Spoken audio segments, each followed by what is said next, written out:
Press the bell icon on YouTube and don't miss another update. Namaste viewers, welcome to Jaipur Dialogue USA. Today's show is about Kashmir Files and the Hindu Awakening. This show is live also on Jaipur Dialogue India. And for the first time, we have greatest of pleasures in announcing that this show is sponsored by Mr. Arish Sahniji, who is a very prominent Hindu community activist in New York, and he cares a lot for Hindu causes. So thank you, Arishi, for sponsoring the show today.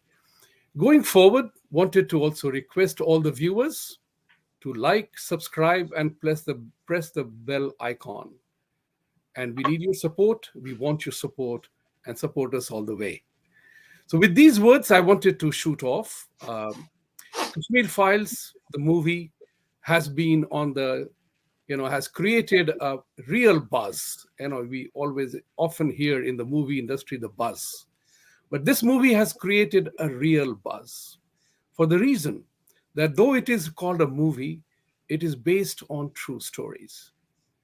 Then that the movie has been talked about, written up, very glowing tributes have been paid by people who have seen the movie. And was part of Clubhouse yesterday.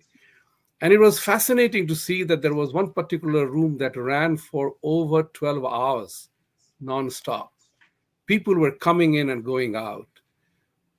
Young men and women like Nikunj and Pushpita and myself, also if I may include myself as young, which I am, they have gone with their children, 11 years, 13 years, 14 years. And what was most important for me to know is that the parents were saying that our kids must know the truth.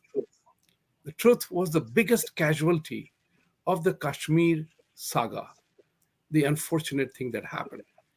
So diving straight into the whole show, and this was one thing, the other backdrop of this one is, which is where I will seek Nikunj and Pushpita ji to talk about more, is that, you are aware of this, Nikunj ji, we were part of the Zoom conversation with New York State senators and assemblymen when we were discussing about the attack on our symbol of swastika. That was a time when a lot of people were saying they didn't even know what swastika is all about. And that was one element that brought us together, cutting across cross-section of the Indian community here. And people were complaining, we Hindus are not united. Everybody was talking about that. That's what triggered my thought, that we must talk about it. There are always a cause and an issue that brings people together. So going forward, tell us if you have seen the movie. I hope you have. Tell us, how did it impact you? And do you think this will create an awakening and unity amongst all Hindus for all the suffering that was brought upon us unfairly, wrongfully, and deliberately? Nikunji, you go first. Namaste. Pleasure to be here, as always. Thank you, Vibhuti ji, and thank you for Jaipur Dialogues for hosting us here today. I think the topic is really important. What I would say is this idea. So I was about, I gotta say, like 12 years old or something like that, maybe 11 or 12, when the whole Kashmir issue happened, and we had no idea, right? In India, growing up in India, I grew up in India, but I came here when I was young. I don't remember even one little thing. Maybe in Doordarshan or something, you saw like a little news flash saying this is happening, and then security forces being shown and things like that. But nothing else happened after that, right? That's the first thing. The second thing is, even after, right, with the advent of internet and things that were coming after in the 90s, you still did not hear anything, right? And which is a shame because of what this movie, and it's not about the movie, and I'll come to that in a second. But fast forward, even now, I would say in 2019, when we tried to host Vivek Agnihotri at Rutgers University, there was a huge backlash, and we were essentially forced out of the university to host an event outside. And even at the event, a few individuals made ruckus, and they blamed the Hindus for doing, being extremists and things like that. So it was essentially like a setup for failure for the community in a way. So that kind of jaded us, and that's one of the reasons why we had actually started Kona back in 2020. So you can see like these stories, as Hindus bring out their stories of trauma, things like that, they are being silenced and gaslit.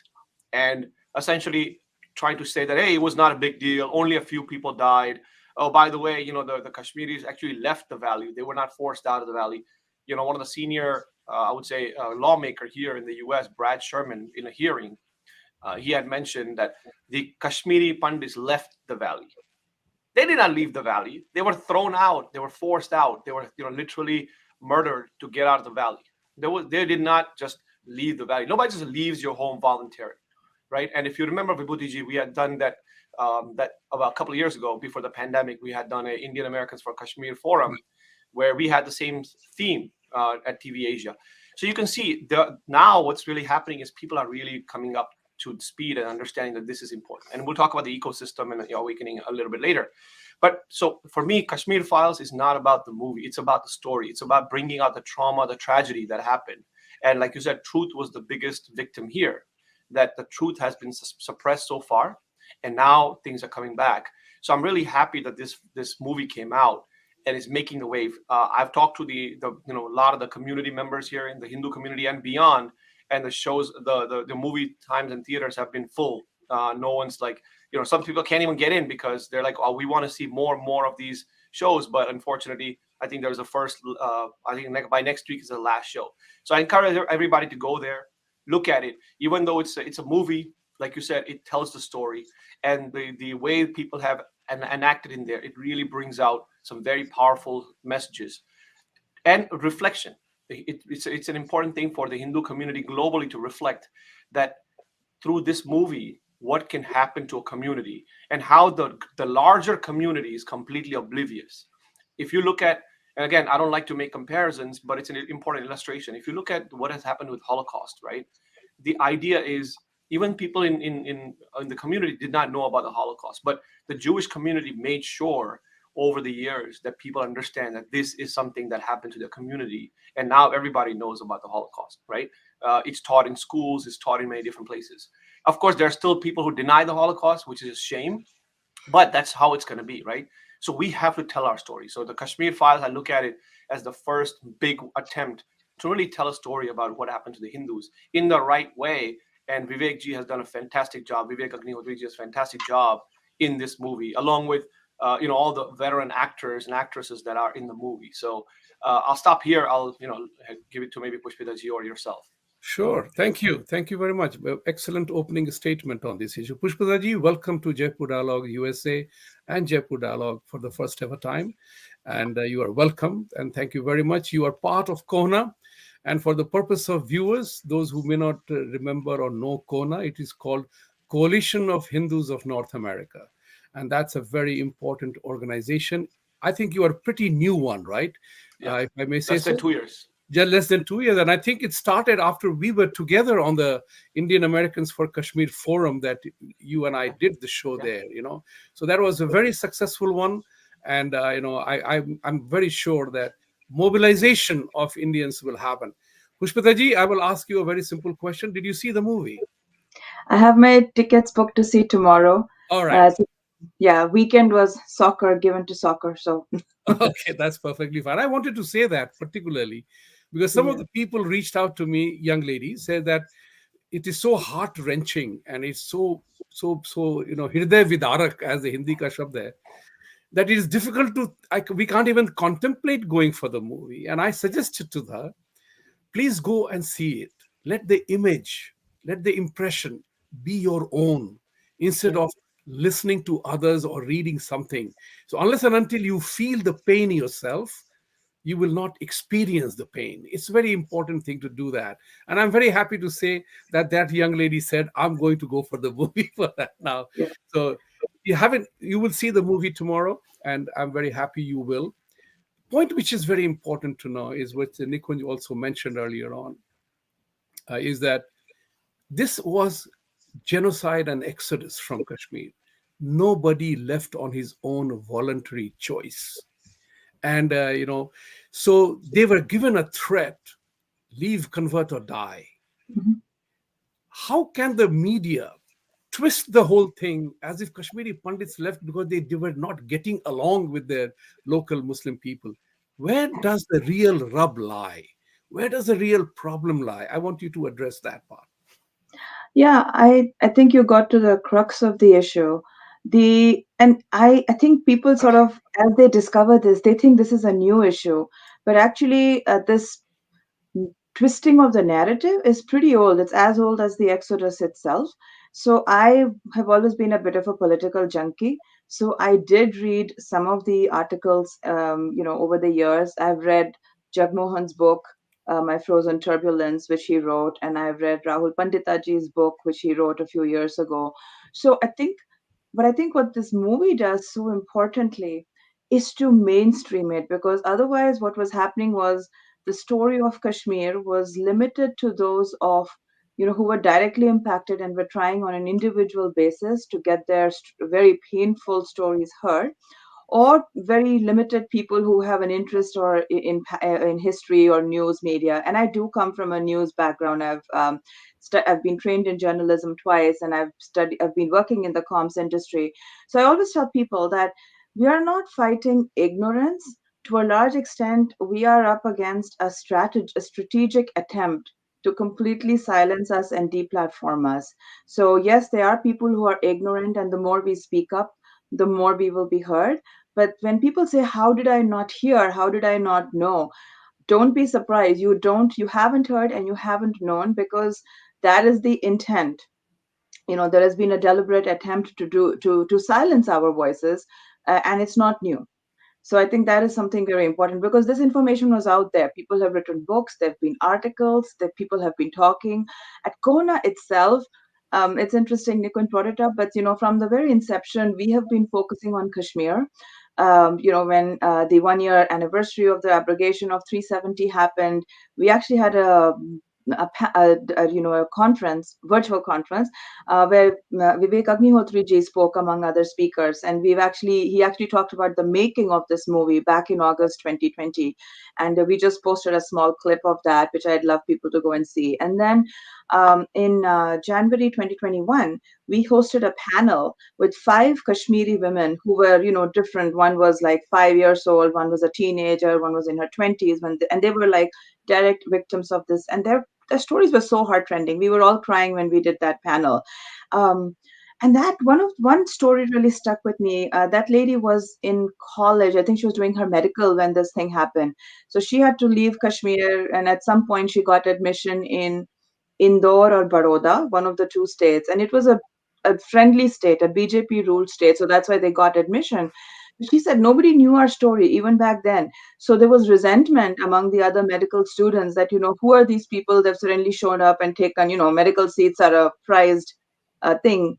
So we're like, who are these people who have suddenly shown up in college? And she said, had people known our story, the other students, the teachers, the community would have been more sympathetic and supported us. But even back then, their stories were suppressed. So I think people need to realize what we are up against. I totally agree with you. And as you said, that the entire foundation of the movie is based on truth. So when I was watching the movie, I was perhaps the first few of the 300, 400 people who saw the first screening in New York, in Long Island. It was heart wrenching. It was angering. My blood was boiling, because I was so happy at the same time that for once people will see the reality on the screen. It's not a fiction. You will notice something very interesting tomorrow, Pushpitaji. As you see you will see Professor Menon, the fabulous lady who was championing the cause of, anti-India, anti-Hindu, the entire narrative, the way she was talking about. Sometimes you feel that was an emotional mumbo jumbo. I urge every viewer here to look up the actual speech, which was 7 minutes or so of YouTube. It's there on YouTube. Professor Menon talking to the actual students in the same theatrical setting. Your blood will boil, because what Vivekji did through his wonderful wife Pallaviji did a fabulous show characterization of her role. That somebody becomes successful or unsuccessful because when you begin to dislike that that persona, that means the actor did a good job, and Pallaviji did a fabulous job. That speech you will watch, Pushpitaji, tomorrow. That is real. I just watched it. One of my professor friends shared that. with a notation. Look at that speech. It is almost verbatim of what Vivekji said in the film. On the other hand, it is Vivekji has said verbatim what happened in real life. So you are going to see reality depicted there. Brings us to the next point of conversation here: the media role, the organizational support. Where was it? Nikunji, I'm coming to you with this request.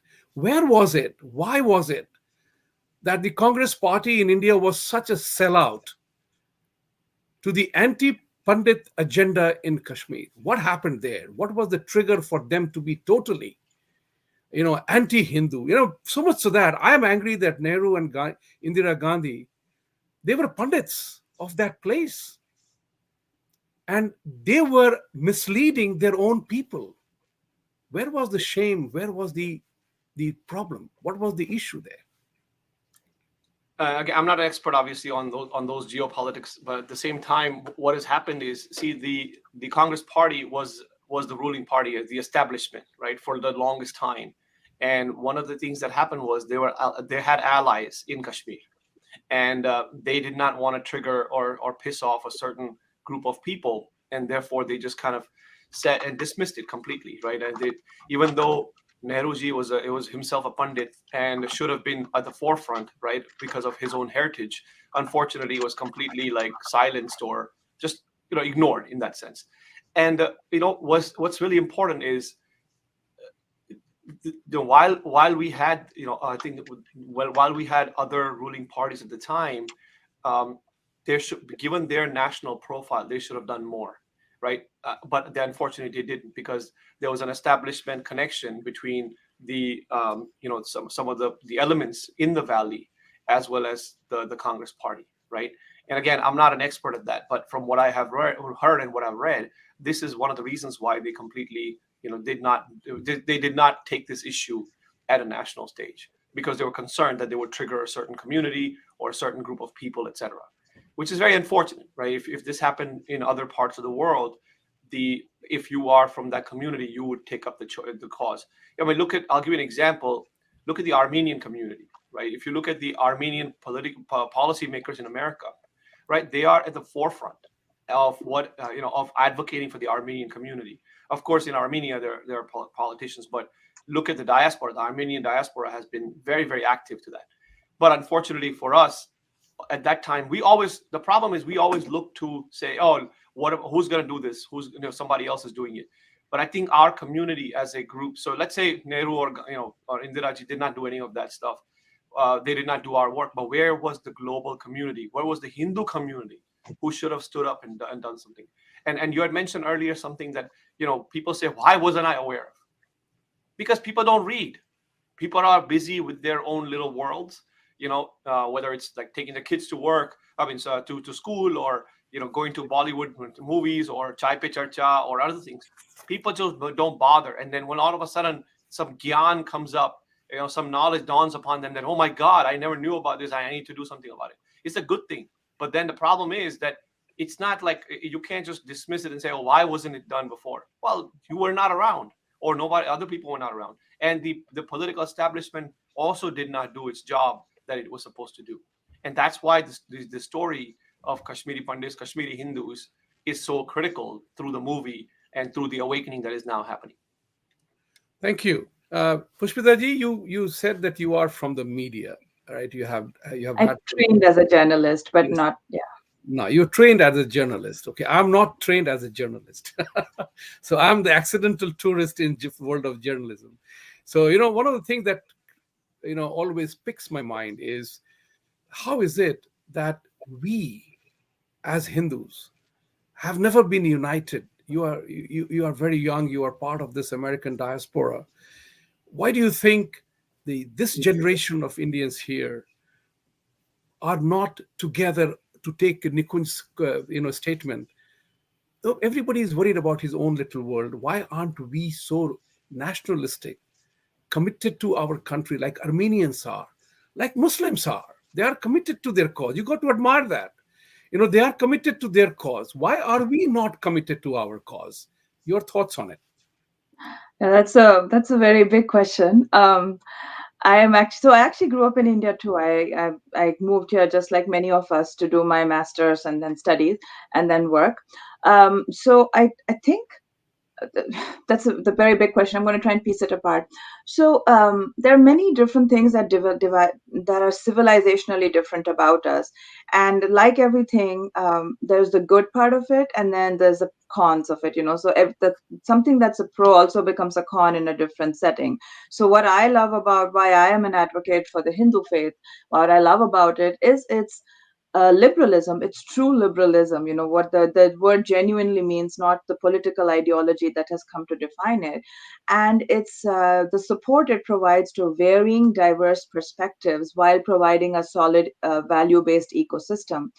But that kind of ecosystem framework kind of support also means that each of us thinks differently, which makes it very hard for us to, and I'm no expert, so please take my words with a pinch of salt, but there are much more people with better pedigrees and experts to talk about this. But my personal take is that is our strength, but that is also our weakness when it comes to uniting around one message, one cause, because we are all experts and we are not trained to look upon the equivalent of a pope or a bishop, or we are not a flock, so we don't come and listen to one person every week, whether that so and that's a good point, but that's also that can go and hurt us in some other ways.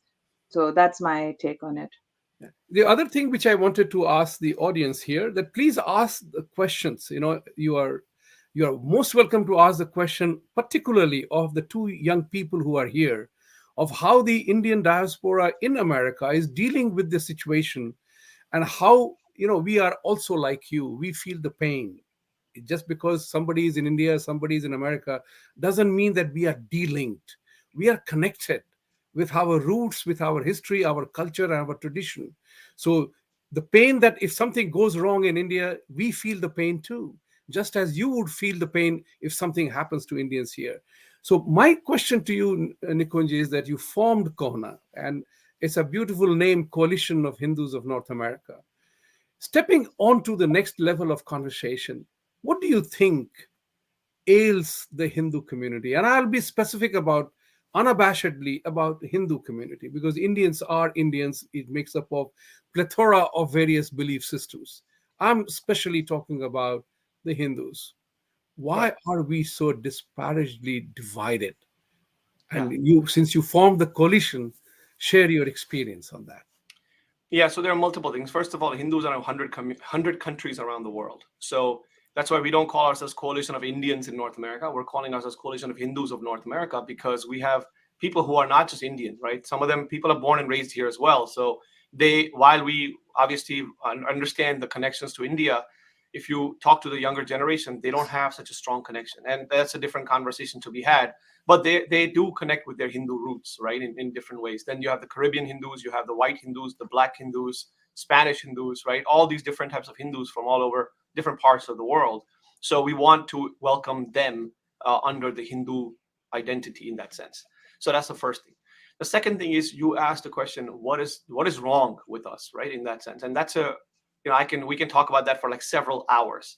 But one, I would break it down in a few things. Number one, as Pushpita ji said, we have various different systems within the Hindu tradition, which is a good thing, because there's a pluralistic approach to things. But the problem with that is that sometimes egos do come in, and it's like my way or the highway, or okay, I'm better than you, within the community, not outside. The second thing is a lack of a sense of history. Many people who come from the Hindu background have been born and raised in India, right? 95% or more Hindus live in India. So a lot of the people who are outside. And when they were growing up in India, they learned very, very little things about Hindu history, about the true identity of the civilization for many years. You learned like, oh, some white people came from outside. They were called Aryans. They subjugated the darker skinned people called Dravidians, and they were driven down south. That's why people in south look darker. People in lower, some like ridiculous narratives like that. And then you talk about a few temple empires, and then you fast forward to the British or to the Mughals, etc. And then comes to the Indian independence, and then boom, today in the world. But an entire plethora of civilizational values. I give a presentation called Contributions of Hindus to Human Civilization. And every single time I give that presentation, people are just shocked to hear that this is the type of stuff that we had. And I'm like, yeah, This is just the tip of the iceberg. So first of all, we don't have a sense of civilizational history, and it's changing, no doubt, with the advent of Jaipur Dialogue USA and many other forums. But still, there's a collective sense of history is lacking. And because that's lacking, what ends up happening, we don't understand the pain that our ancestors have gone through to sustain ourselves, right? The sacrifices that they made, blood, sweat, and tears. And therefore, once you don't see that pain, you don't feel for your community in that sense. If you look at other communities, I gave the example of Armenians, I gave the example of Jews, I'll give you an example of Sikhs, right? I'll give you an example of so many communities who actually keep that history alive in many different ways. Their struggles, their collective stories, their trauma, etc. And Hindus have gone through a lot of trauma, not just recent with Kashmir or Bangladesh, but if you go back hundreds of years and thousands of years, or at least 1,000+ years, you can see the trauma that is being played out in many different ways, right? So you can see that, but our sense of history is missing. The third thing is because we have a tradition that believes in sort of connecting with the individual, okay? The sort of aham brahmasmi, right? I am the self in that sense, and with that pursuit of self-realization, we lack the communal realization. That we don't look at ourselves as an organization, as an entity, as a body of people who come from the same shared values. We have this idea. I look at the Hindu community as a big umbrella, right? We all need to be under the umbrella in the sense that we can get shelter. But what ends up happening is that we don't realize it that way, and everyone's looking at themselves individually. So the sense of collective communal identity is missing. And that's what that becomes the biggest impediment. So you talked about the swastika campaign. There is an issue going on about caste in the United States, where policies are being passed in universities that blame the Hindu tradition for caste-based discrimination. And of course, there are social discriminations in societies, but there's no real pushback. Some people even internalize that, saying, "Oh, no, I'm pretty sure Hinduism has caste-based discrimination and things like that," right? It's not. I distinguish between Hindu dharma, which is the religion and the tradition, versus people. People can discriminate, but to dismantle and destroy an entire religion and say this religion discriminates and therefore it must be eliminated, there's no serious challenge. There are pockets like organizations like Kona and many others who are working on these things do provide the challenge. But if this happened to another community or communities, right, there will be massive backlash, massive challenge, because we have internalized this type of sort of negationism, hatred, whatever you want to call it, about us because of what we have been taught. You talked about Kashmir earlier. I'll give you an example. At Rutgers University, if you look at the syllabus of South Asian history by a certain professor, you can see, if you look at the section on Kashmir, there is really a complete whitewash and complete propaganda of what is taught about Kashmir. There is no discussion about Hinduism in Kashmir. There's no discussion about what happened to the Pandits. Instead, there's a whole whitewashing of what this tragedy was. So when you see the academic, push to negate our history, to negate our trauma, no wonder you find that. Whether it's in India, whether you're taught in the NCERT books or not taught in NCERT books, or in America in these religion departments or South Asian history departments that basically show that Hinduism is caste, cow, curry, and chaos. Okay, and that's why I think we have a problem. And the final point is that we are too busy trying to make a lot of money. That's not a bad thing to do. Don't get me wrong. Lakshmiji is important, but what we forget is that we have a certain privilege that we need to acknowledge and say we are here because of our collective ancestors. There's a whole idea of rina, which is debt. We owe a debt to our civilizational ancestors, to our rishis, to our ancestors, to our people who have sacrificed. That's why I am Nikunj Trivedi today and not something else. My identity is still a Hindu. And then I can sit here in America and think about what I can do. I can work on Wall Street, etc. Right? Somebody can be a Google CEO, or somebody can be a top shot venture capitalist in Silicon Valley because of the fact that their ancestors sacrificed. So we must give back and not forget. Yes, we need to make money, but at the same time, we need to collectively donate and collectively contribute to make sure that our civilization survives and thrives. Because Hindu dharma and dharmic civilization can provide the harmony that is needed in today's world that is full of conflict and traditional issues and things like that. because we do not say my way or the highway. We say that everyone's way in mutual respect can be appreciated. We may not agree together, but at least that's your way. And I'm not going to go and kill you, convert you, etc. I just want you to be you, and I want you to be me. I want me to be me without you trying to kill and convert me and throwing me out.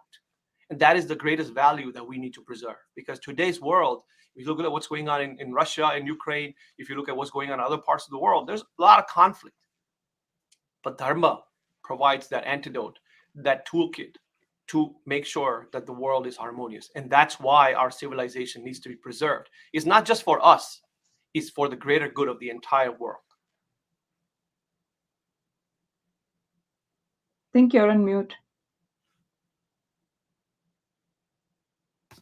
I totally agree with you, and we have been on the same platform, same thought process. Is that our values are truly unique, and I have been on the speaking circle and interacting with the mainstream America, and they all talk about one thing. When I speak to them and share with them what our values are, they say, "Oh my God, why the hell don't you talk to us about it? Tell us more."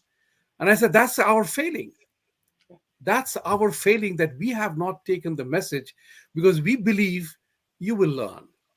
We don't welcome, when Hollywood stars embrace Hindu practices, we don't welcome with the same song and dance as others do. We have to change our orientation in this regard, that science and technology today is the biggest supporter of our values of Sanatan Dharma. It is not about the religion. The organized religions are driven by what is known as the fear and ignorance. Fear and ignorance drives the religious dogmas. You will go to heaven or hell. We don't have such concepts. We define it by karma, which is what I tell them. And I had this conversation with someone the other day when, you guys don't pray. I said, I don't have to. I have to do good to people. I have to do good for whatever it is. So, I gave the example that there is a person who prays to his respective God, goes and kills people, but I'm the one who rescues 5. Who is doing God's job at that point in time? Me, who has not gone to the temple today. So it is karma that defines you. That's very important. Pushpita ji, coming to you on this element, tell us about the success stories of Kona. How are you trying to bring people together under this coalition that you have built? Because this is a great name of the association group that you have formed. How are you growing, and how are you facing the storyline going forward with reference to uniting Hindus from all over the world? A lot of people ask us, as Nikunj said, like when I went to India, they're like, well, why not Indians? I said, because they are Hindus who are not from India. And just 2 weeks ago, for example, we had a panel where we talked to 4 fabulous young ladies, Black Hindus, as they like to call themselves, something that even most of our own community are not that aware of. And they mentioned exactly what you were just talking about, that they found the faith. They each had very different journeys to finding Sanatan Dharma. But one of the things that we're talking about, like, why don't people tell us about this? We were having these offline discussions, and it was an interesting discussion. I said, yeah, we are pretty self-focused. We'll sit to ourselves, and if somebody comes seeking, if we have time, we'll talk to them, but we're not really out there telling about us. And so they had all these questions, and we had a fabulous conversation. But I was just thinking that in any other faith, there would have been like a whole army of people out to educate them, recruit them, get more of them. But for us, it's very much like, hey, we are here. Come find us and join us if you want. But we are not going to be out there. But I think that the flip side again of that is, we are living in an age where every community is expected, and every individual, every community, every group is expected to speak for itself and educate for itself. And speaking of what Kona does, that's exactly what we decided to do as Hindus, because we're like, okay, this is not something we do naturally. So let us take the step of forming together, coming together, because there are a lot of passionate individuals. And I think that's what Kona is great at, is we've found so many passionate individuals, knowledgeable individuals around the country, and we've sort of become a platform for people with very diverse backgrounds, very diverse viewpoints to come together and amplify that voice and that knowledge, because there's always power in numbers. So what you can do as yourself is you can, if you join with even 3 more like-minded people, you have an amplifier effect. And I think Kuna is a very, very good example of that. We've been we start in just as soon as we started out, we started hearing from parents who were hearing about some obnoxious stuff being taught in 6th and 7th grade right here in the US, whether it was North Carolina, whether it was Virginia. And so, again, an individual parent faced with some ridiculous stuff happening in their school, it's overwhelming. You don't know how to go up against your school. You don't have the knowledge in many cases, especially the knowledge delivered in a way that the school board or school authorities will accept.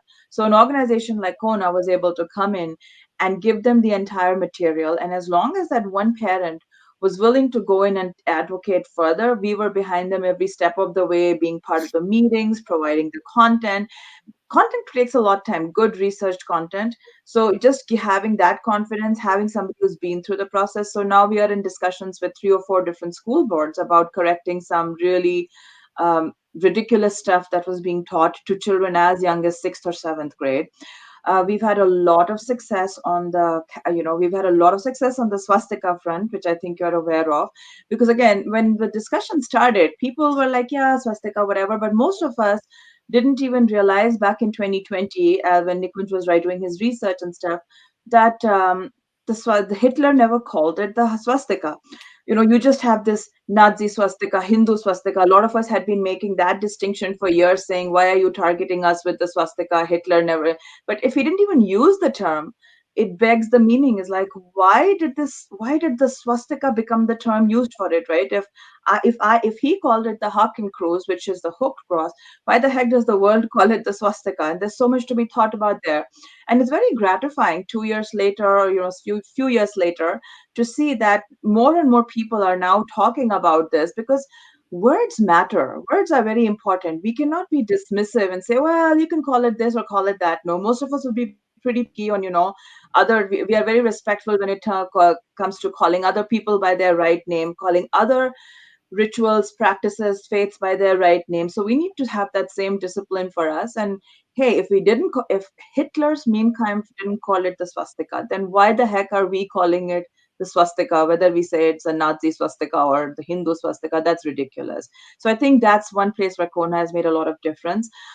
Hindu parent networking, again, giving parents an alternative to come together and find out what's happening in schools. There's a lot of ignorance in terms of people don't even realize. The general consensus is that I want my child to really focus on padhai likhai studies. They need to get the good grades, get the extracurricular. Maybe I'll teach them dharma when they are in college or they've got a job. But it's too late by then. A lot of your formative values and years are set in your elementary teen years, and trying to correct it after the fact doesn't work. And then, of course, the whole advocacy on caste, which we could probably talk about for 2 hours itself. But we run a lot of training. I forget the exact numbers. I don't know if Nikunji has them. But we've trained several hundred people now on how to accurately think about this word caste, this concept of caste, its history, its cultural roots, how it came to be the big thing it is today in the Indian subcontinent, and what it is for us as diasporic Indians living in the US, Canada, UK, and then does Hinduism actually sanction caste? Answer is a big no, but that would get us into a big discussion. Differentiating, as Nikunj said, between cultural practices and modern law in India and what the religion sanctions. We tend to mix up a lot of it, Hinduism, India, history. Oh, this crime happened in India. Hinduism is responsible.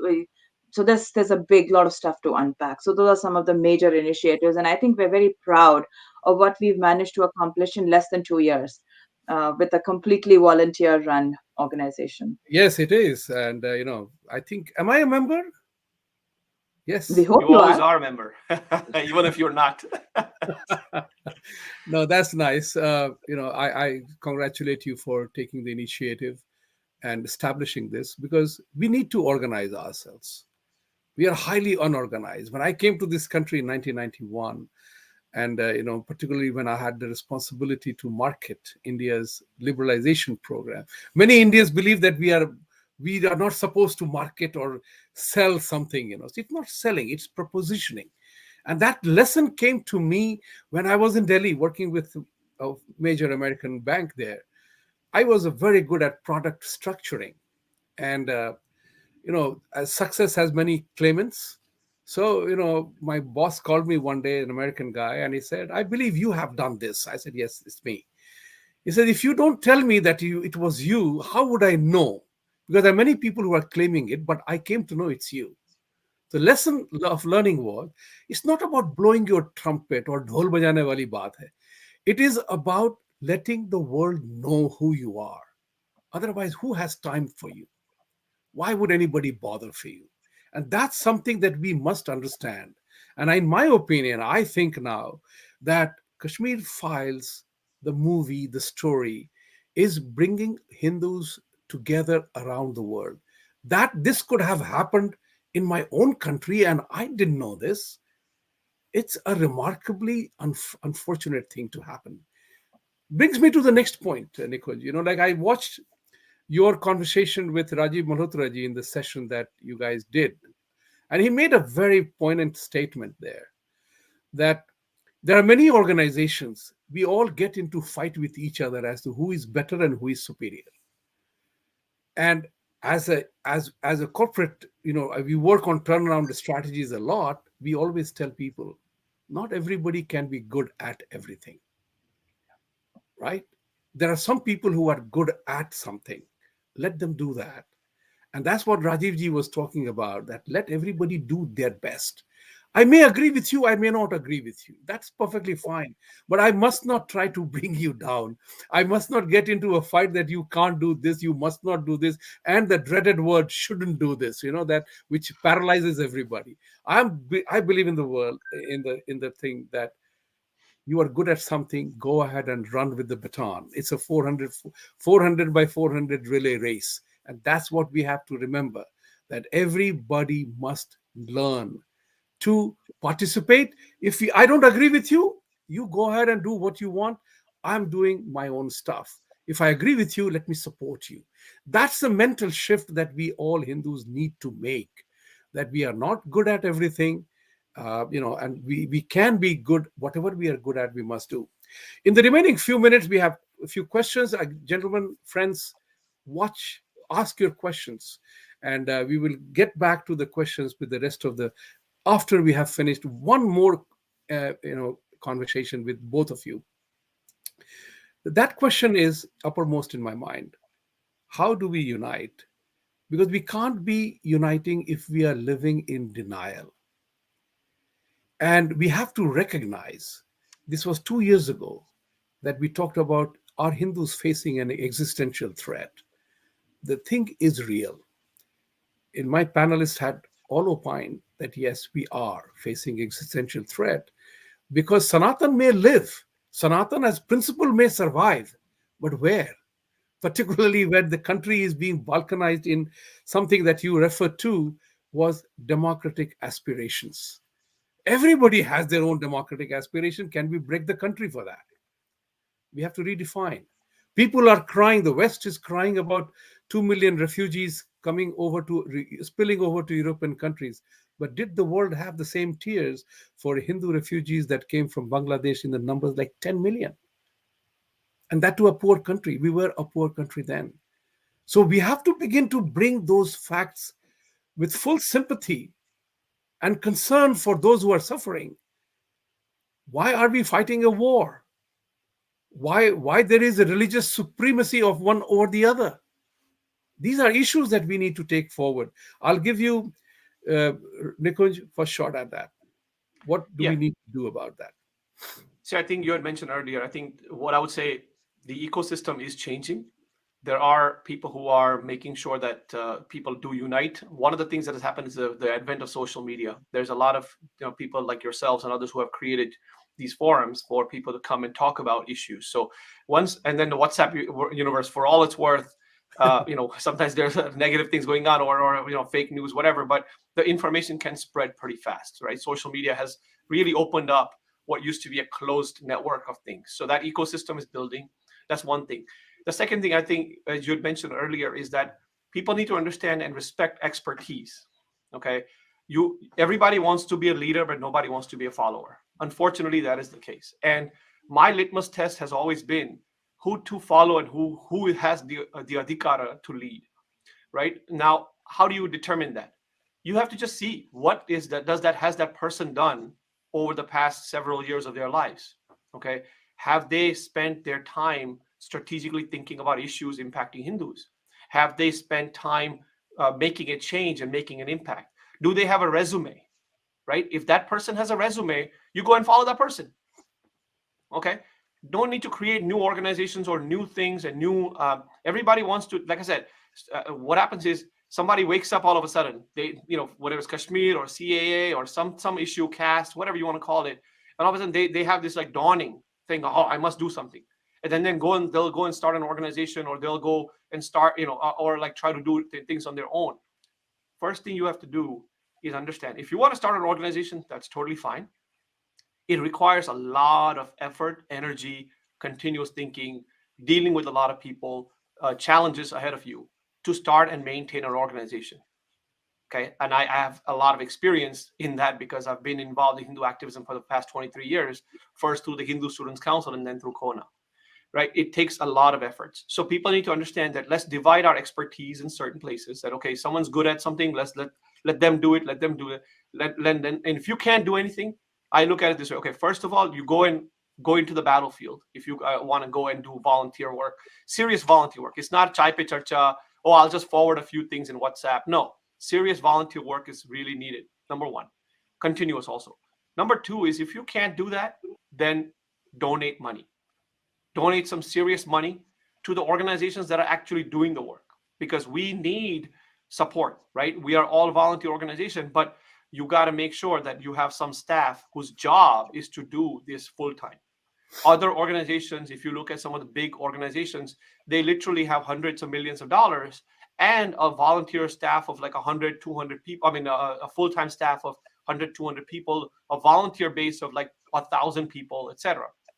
In comparison, I can challenge anyone out there to show me one Hindu organization within the North American sphere that has that.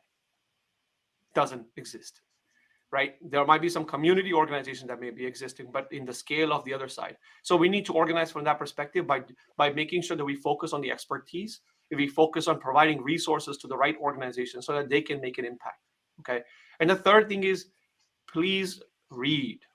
Take some time on a regular basis to understand what is going on in the world, the Hindu world, that is. How are things impacting you? I know we are all busy trying to shuffle our kids to, football, soccer games, trying to have a social life a little bit, entertainment, etc. But we should not just have 100% of our time on that. Let's carve out some time, maybe 20% of a time, just like reading the news. You go through the news channels, read news about what's going on in the Hindu world and how you can contribute. The third thing I would say, focus on the future generation. Because a lot of the conversation that we had today was all about India, India, India. And this is a natural thing that happens to most of us born and raised in India. But the new generation that is over here, even to an extent in India, but over here, could care less. In fact, they're becoming anti-India in many ways. Because what is happening is when you don't teach your kids dharma, somebody else is going to teach them adharma. If you don't fill their heads with the right information, because they'll ask you questions, they learn stuff on Instagram, they learn stuff on social media, TikTok, etc. If you don't have those answers, somebody else is going to have the answers. And that somebody else doesn't have your family or your dharma's best interest in mind. So if you're not going to understand, if you're not going to awaken, if you're not going to read, if you're not going to understand the challenge, your kids are the direct targets of suffering. And I have numerous examples of parents and students who have come to me with these things, who I have had to deal with because they completely, in this Kashmiri Pandit thing, to give you an example, we tried to do events on campuses. A lot of Hindu kids, forget about other kids, a lot of Hindu kids themselves were in denial and said that this was a fascist propaganda, that the Kashmiri Pandits did not just like vanish, they just slowly left the valley. This is the narrative that is on campuses. Yes, I'm aware of that. And Pushpita ji, time is coming to an end. We'll go to the questions as well. Yeah. So you alluded to the Parents Teachers Association, and one of the things that I urge people, majority of them, that we, majority of us Indians who came here, they fell into the category of making a good life, what Nikunj said, making money. After all, nobody comes to America to remain poor. So they work hard to make money, to earn well and do well. And the earning money comes because we do well. That's another one very important element. The second part is we all have the tendency that we are like the Goras. We want to be like them. So as a result of which, मेरा बेटा अंग्रेजी बोलता है, ये हमारे लिए बहुत मजे की बात होती है. We feel very proud about it. In the process, we lose our own language structure. The third part is that because of this, the children are American born confused desis, the famous term. We Indians who came here, we were India born confused desis because we never learned about Hinduism back home. So we were got busy earning here. We didn't care. And our children became American born confused desis. On the process, we are all Hinos. We are all Hindus in name only. And suddenly, now that we have passed a certain threshold of our life, we see, oh my God, I'm losing my roots. My kids are being totally different, as you rightly said. They are in denial. They don't even know that they will not exist after some time based on all the attacks that are happening. So, Pushpita ji, the question that I'm asking is, why such a peaceful community like ours is a target of attack by everybody? The non-Hindu communities, why do they attack us? We are the most peaceful lot. We don't even attack anybody. We don't even bother anybody. We are pretty self-contained, but we are attacked. Why? Why is it so? I want to bring up human nature here. So most of us are a lot of us are from the corporate world, right? So think about it that way. If your job as you said you were in product marketing or product management, if you were up against a competitor, it doesn't matter that the competitor is not trying to get more market share. You're a growth organization. I'm going to use Silicon Valley terminology a little bit, right? So you're a growth organization. You want to grow, whether the person is competing against you or not. And then you want to, basically Silicon Valley is full of what we call disruptive technologies, right? So even if I'm not directly competing against you, even if my product or my thinking is coming in the way of whatever you are trying to sell or expand, you're going to see me as a competitor. And I think that's what we don't realize, that we are quite happy to sit in our shell and our world and just be happy if we can get our own kids onto our path. That would be success for us. But the rest of the world doesn't see us that way.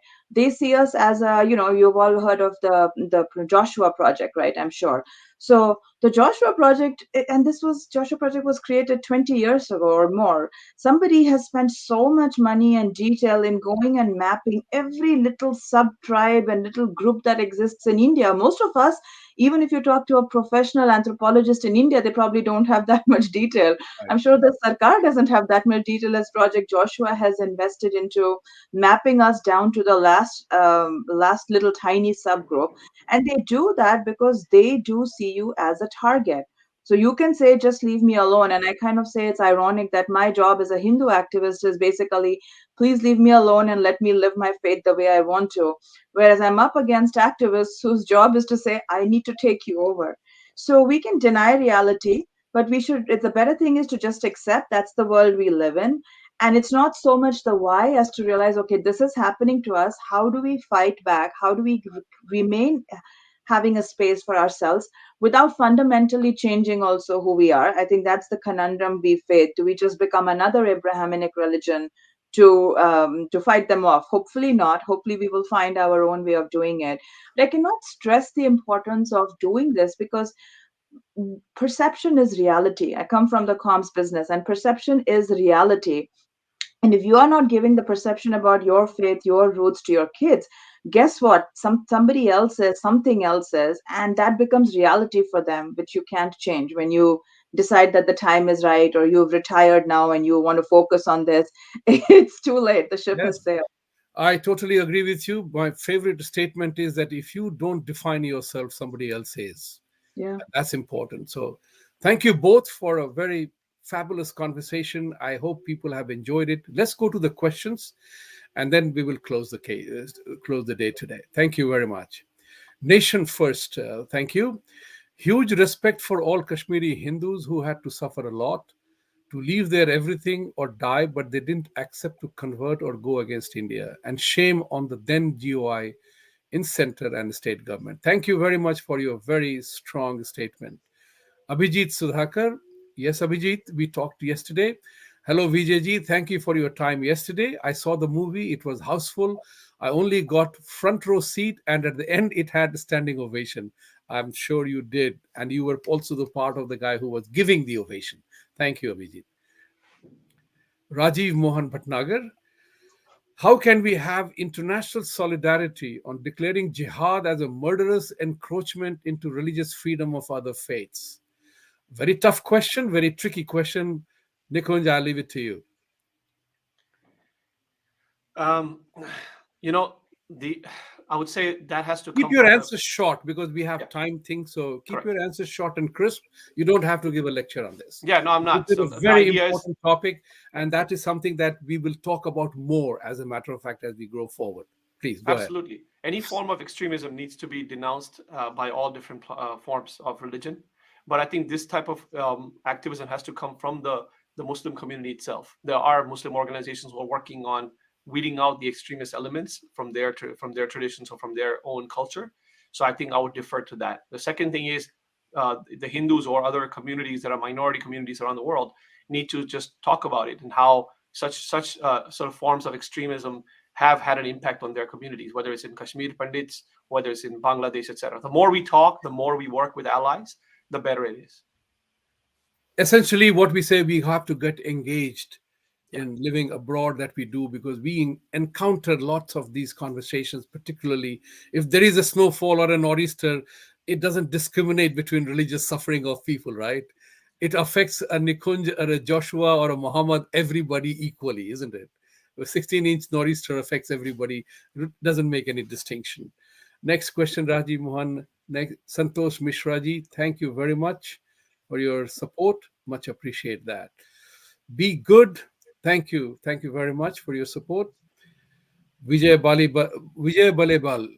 Very inspirational, as you say. Thank you. I appreciate that comment of yours and contribution. Chaitanya Burange. On the day of genocide, who was the PM? VP Singh, who was supporting that government, BJP, support their government, BJP. How you can blame Congress for genocide? Just one thing, you need to read some history. Nikunj mentioned to you earlier on. This was the seventh exodus, followed many genocides. So this was the seventh one. When it became intolerable, people left. Prior to VP Singh, it was a coalition government, no doubt. Mr. Vajpayee was part of the government, but Congress Party, go back and read the history, Chaitanyaji. Congress Party, Nehru, down the line, till that date, it will do you well to read that. And I would urge you to read Sanjay Dikshit's book, Unbreaking India. It's you have a lot of information there. So yes, you are good to ask the question, and but know the facts.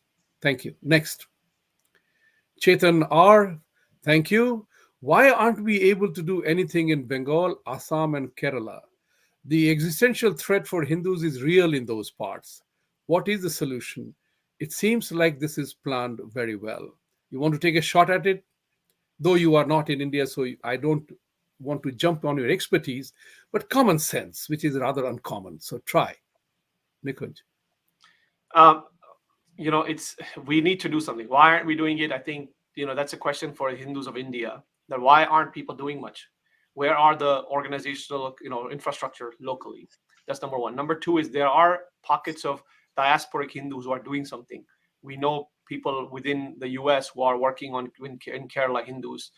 There's a group of Bengali Hindus who are working on it to try to talk about this at the US, lawmakers level. So there are efforts going on, but I think Hindus in India need to drive this effort. It's going to be the biggest thing for India if Hindus in India can drive these efforts. We are a small community out here, a vocal one, but I think the local groundswell has to happen. It is happening, but it needs to be a bigger wave at this point. And, a friend of mine from United Nations, a former Government of India senior official, he mentioned to me, and that was a very poignant statement which every Indian must bear in mind. His name is Rahul. I will not say his last name. He said to me, Muslims never forget their ultimate goal. Hindus forget what happened yesterday. And we've suddenly slipped into the Aman Ki Asha mode. Think about it. There is a very nice saying my Guruji told me, don't do both, forgive and forget. Do either or. Because if you do both, then you allow history to repeat itself. But if you do one, you improve the quality of your own life. But at the same time, you remain aware. And that's the awakening is essential for us. Either forgive or forget, don't do both. We Hindus do both, and then we slip into our lotus eating position. Thank you, all viewers. Please like the video, subscribe the channel, press the bell icon, and I really appreciate your support today. I just want to urge you one thing in the closing to all of you. Chapter 18, Bhagavad Gita, Shlok 14 and 15. You have the success formula given there by Bhagavan Krishna to Arjun. Read it, study it, analyze it. It's right out there. You don't have to go far. Thank you. As I always say, Satyamev Jayate. Nikunj and Pushpita ji, thank you very much for joining today. Namaste. Thank you for having us.